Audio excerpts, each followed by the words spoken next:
Yeah, my dogs mean everything to me, especially, that my wife's gone. Is the only thing that keeps me going.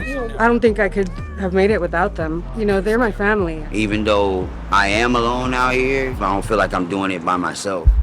About to drive in to the heart of Skid Row, and I'll park and I'll start walking. It's always new and always a little spontaneous. They're a bonded pair. Whatever I can do for the person, I will. My primary focus is their pets, though. Hello. I'm a veterinarian. I come through here and I look for pets that have any medical needs, and I give free pet care. Is this yours? Yeah. Yeah? Yeah. Is it a boy or a girl? A boy. It's a boy? Yeah.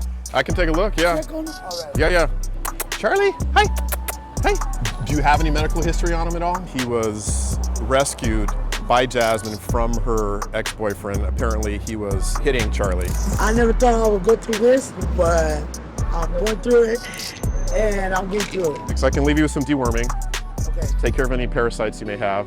And I can leave you with some flea and tick. These are just pills you can give them. So these few square blocks that we're gonna drive through have more homeless people in them than anywhere else in the US. I mean, there's one thing that never changes when you come down here. It's just hard to see the conditions that people live in and how they're suffering. Some of the people I've met here have been living here in the same spot in some cases for 8, 9, 10 years.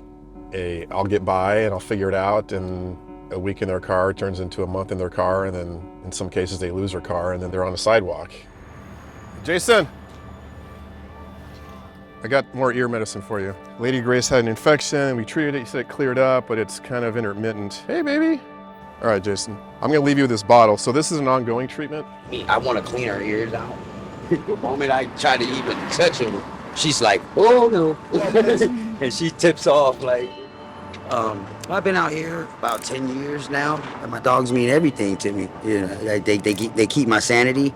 They give me something to do out here. I wake up in the morning, and the first thing I do is I come out here and I can make sure that they got fresh water and they got food in their bowls, and like they get a little attention from me individually. I know they eat more than I do for sure.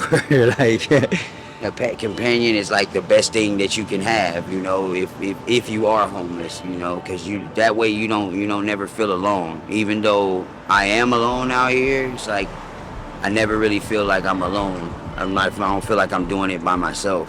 You can't get that type of loyalty from people on 2 feet, You've done great things for me and my dog, so I appreciate it highly.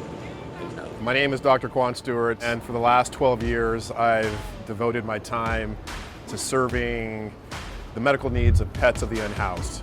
If I'm being honest, there was a time where I questioned whether or not someone unhoused who could barely care for themselves should take on the responsibility of a pet. But I have learned if there's really anybody in a situation that needs to lean on a pet, it's these people. I'm not here to judge them, their position in life, their station in life, what brought them here. I am there for the needs of their pet. Whatever I can do medically to keep that pet healthy so they stay together as a team, as a pair, that's why I'm here.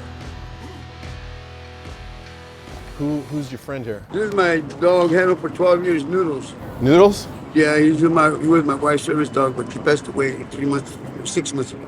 Oh, I'm sorry.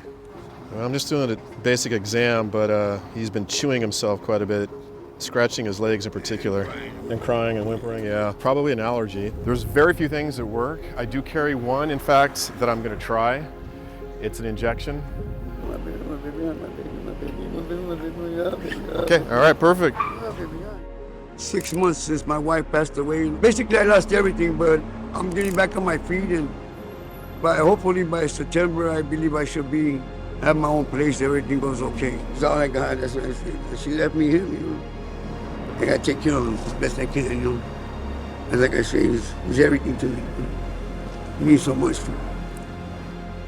But a lot of these folks rescue these pets. They get them from shelters or rescues, or they're strays they found out on the streets, and they sort of found each other. As a former shelter veterinarian, if not for some of the people out in the streets, these pets would end up in shelters in some cases and ultimately euthanized.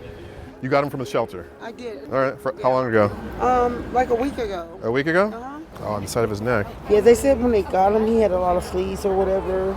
They treated him for that. This is fleas. This is fleas, yeah. I still see a couple darting through his hair. You? Yeah. Okay, so what I need to do? I'm going to give you a flea treatment. Okay. It's just a little tablet. Okay. It'll kill all the fleas on him, Okay. and it'll protect him for 3 months. Okay. All right? And you said he's current on vaccines and everything else? All right. Perfect. He's therapeutic for me. He's like my best friend. I went through a divorce, and by the grace of God, I have not had to sleep in a tent. My dad lived on Main Street in one of the SROs, and to get my housing, I had to go to one of the shelters. So it has been an adjustment for me, but it's been an experience. I was here yesterday, actually. It was probably 97 degrees. It's brutal. You know, I walked into one guy's tent and he was just in there sweating. He was an older gentleman, he was sick, ice pack sitting on his belly. And yeah, if you live out here like this every day, you'll have access to the creature comforts, like things we take for granted, a shower, air conditioning. I don't know what that does to your mental state after a while. I see one, and I do know some of these people on this block, but I don't know that dog, so I'm gonna jump out. Right, let's stay right here in the shade right here. That's something I can do right now. I can vaccinate her and take a look at her. We just stumbled across Mabel and her little chihuahua, Candy. Parvo, rabies, deworming, basic preventative care. She seems healthy now, so the vaccines take effect and we should be good, and I'll come check on her in a few weeks. And then we'll give you plenty of food for you, okay? I'm the veterinarian here for the kitty. There's no way for me to determine exactly how far along she is. She looks like she's ready to pop. I mean, she looks like it's around the corner. I really, really would love to get her new Spayed. Yeah. I'm gonna leave you my information. If she doesn't deliver within a week, I want you to call me. So about 2 to 2.5 months after babies come, get her spayed. Do you have plans for the kittens? Most of them already have indoor homes. Committed? Yeah. Okay. I adopted her when she was a baby. I don't know. I saw her little feet and her pretty green eyes, and I had to love her for the rest of my life. You know, they're my family. I feel terrible for dragging them out here with me, but I don't think I could have made it without them, honestly. House calls, tent calls, so to speak, is like, this has been the highlight of my year so far. I mean, it's so nice not to have to drag the cats around in cages and shopping carts and stress them out, especially pregnant mama. Gives me hope for humanity a little bit, that there's people like y'all. Thank you for caring. You're welcome. All right. Homelessness is a growing problem in this country, and about 20% of our homeless own a pet. These pets provide purpose, hope, companionship, and love, really on a level that it's hard even for me, the pet lover that I am, to fully appreciate. In a lot of cases, it's not overstating to say these pets help keep some of these people alive. And if my part is providing the medical so these pets remain healthy, so they stay together as a bonded pair, then that's my place.